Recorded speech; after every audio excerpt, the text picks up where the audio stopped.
Hello నేను మీ Swathi, welcome back to our channel. ఎలా ఉన్నారు అందరు? నేనైతే చాలా బాగున్నాను, మీరు కూడా బాగుండాలనేసి కోరుకుంటున్నాను.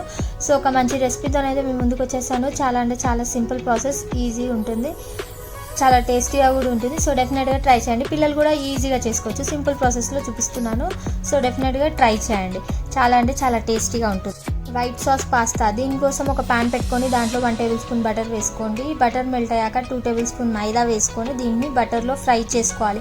మాడగొట్టొద్దు, కొంచెం ఫ్రై అయితే సరిపోతుంది. ఇలా ఫ్రై అయ్యాక దీంట్లో కొంచెంగా పాలు వేసుకొని మిక్స్ చేసుకోండి. ఉండలు కట్టకుండా మంచిగా మిక్స్ చేసుకోండి. మీ దగ్గర విస్కర్ ఉంటే దాంతో మంచిగా మిక్స్ అవుతుంది. సో ఇలా మిక్స్ చేసుకొని ఒక కప్ పాలు పడతాయండి, కొంచెంగా వేసుకొని మిక్స్ చేసుకోవాలి. మిక్స్ అయ్యాక మొత్తం కలిసిపోయాక దీంట్లో ఒక 1/2 టేబుల్ స్పూన్ సాల్ట్, మీ టేస్ట్కి తగినంత, ఎందుకంటే బాయిల్ చేసినప్పుడు వేస్తారు కదా, సో మీ టేస్ట్కి తగినంత చూసుకొని వేసుకోండి. సాల్ట్ వేసుకున్నాక 1/2 table spoon chilli flakes, 1/2 table spoon oregano వేసుకొని ఒకసారి అంతా కూడా బాగా మిక్స్ చేసుకోండి. ఇలా పాలు మరుగుతున్నప్పుడే వేసుకోవాలి. సో ఇలా వేసుకొని ఒకసారి కూడా అంతా మిక్స్ చేసుకొని ఒక 1 మినిట్ అయ్యాక దీంట్లో మనం ఉడికించి పక్కన పెట్టుకున్న పాస్తా వేసుకోవాలి. అది వేసుకొని ఒకసారి బాగా కలుపుకోండి. అంతా కూడా మెల్లగా కలుపుకోండి.